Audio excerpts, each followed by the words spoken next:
Hammering out the details of a complex nuclear agreement with Iran was always going to be tough, and these 2.5 days of intensive talks in Vienna produced only a draft agreement. Amid all the diplomatic activity, there's still nothing final.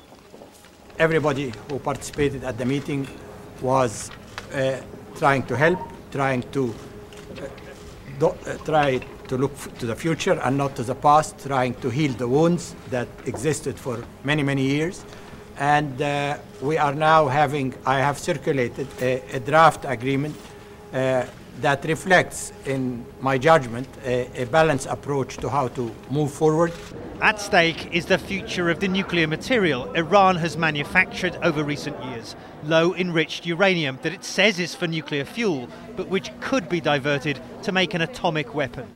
The draft deal offers detailed plans of how most of Iran's stockpile would be shipped to another country, converted into nuclear fuel, then returned as harmless fuel rods to power an Iranian research reactor for medical use. Of course, you are well aware that we are master of enrichment technology.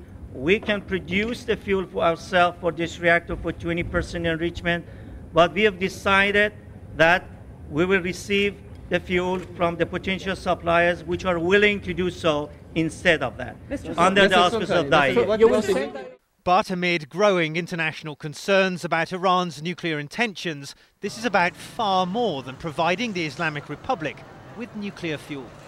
If Iran agrees by Friday to ship its hard-earned nuclear material out of the country, it essentially sets back any ambitions it might have of quickly building a nuclear bomb. It would need to enrich more uranium, which takes time.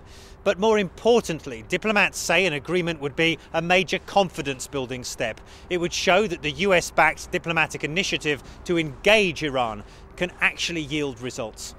But rejection would bolster calls for tougher sanctions, perhaps more.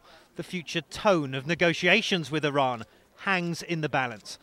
Matthew Chance, CNN at the UN's nuclear agency in Vienna.